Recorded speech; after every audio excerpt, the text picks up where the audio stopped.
Boko lukali susu nani ngana zali yao. Kwa sultani, sote wataishi katika hiki kijiji. Babiongo, Kongo ya Babiongo.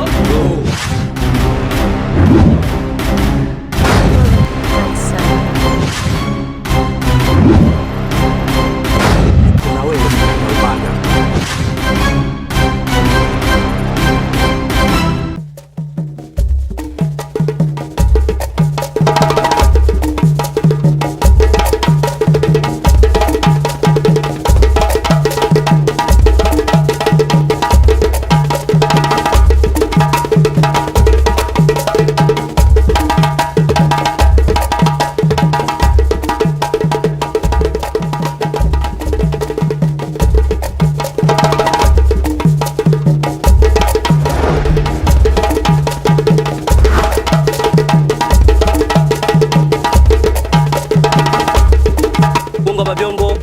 Konga Babiongo. Asante sana mzee kwa kunipa kauli. Kusema kweli, kila endapo ukicha tunashuhudia vituko kwenye kijiji hiki. Ukweli ni kwamba kijiji kimetikisika sana, kisa vituko ambavyo huwa vinapitikana ndani. Kwa hiyo mimi ambacho nafikiria ni kwamba pengine is because hatuna tena sultani kwenye kijiji hiki.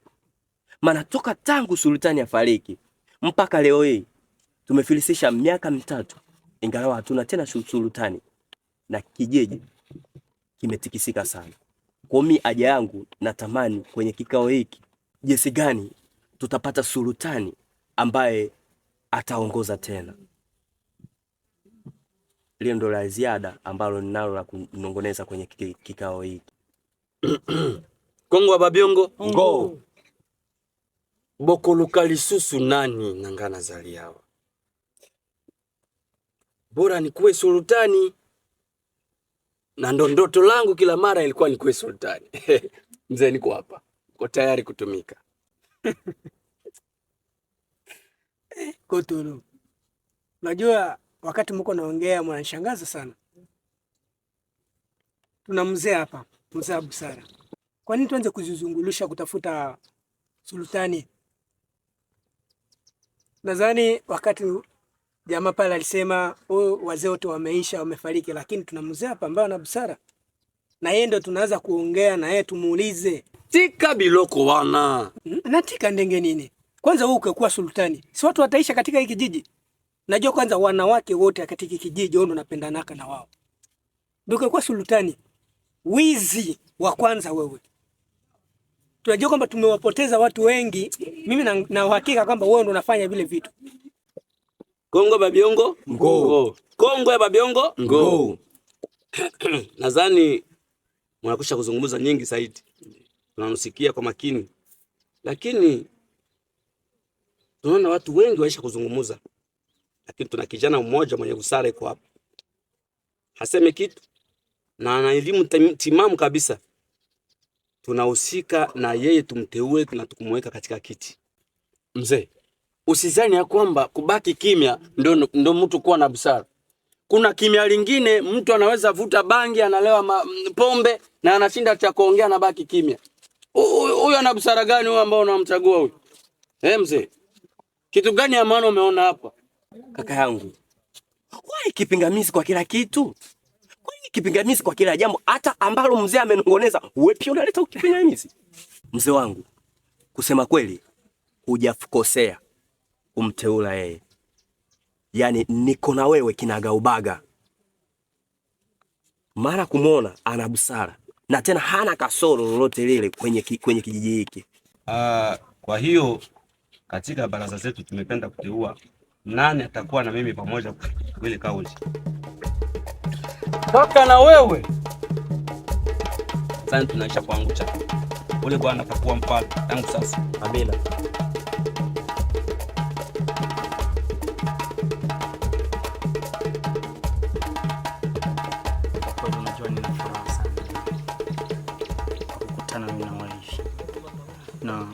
unajua ahadi ulioniahidi inabidi tutimize yao leo. Ndiyo mpenzi, lakini namuogopa baba. Baba ni mkali sana. Zuzu, unajua baba kweli ni mkali. Ni kwangu mimi, sio kwako wewe. Na kila kitu kitatokea, niko tayari. Na usiogope kwa ajili yangu. Unajua ya kwamba baba ameshawahi kunieleza nikifanya kitendo kama naye atamfanya ule mume kibaya sana. Yaani nimeogopa sana. Siko tayari. Kwa kweli usiogope chochote.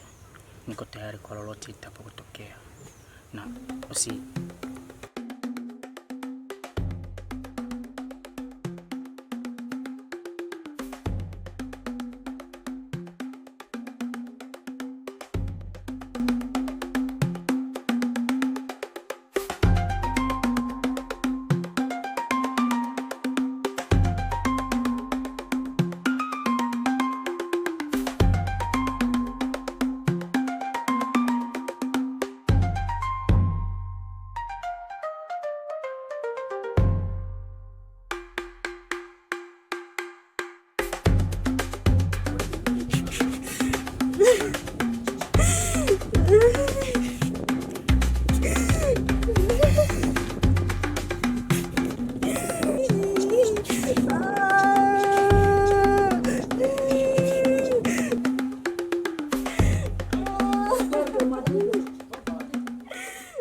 Mwanangu, kitu gani kufikia?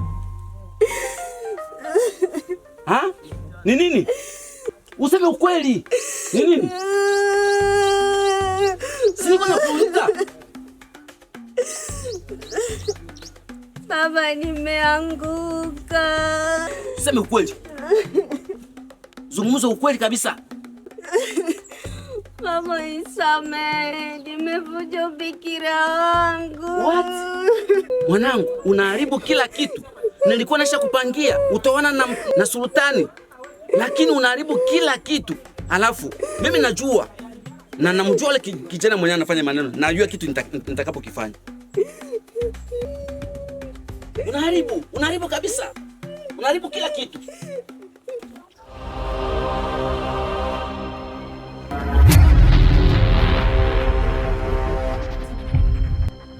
Vilima mbili haikutanani, lakini wanadamu wanakutanika.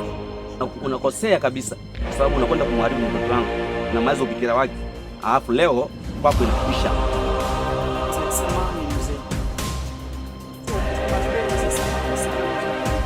Hakuna kisamani, kusamani ni kufa.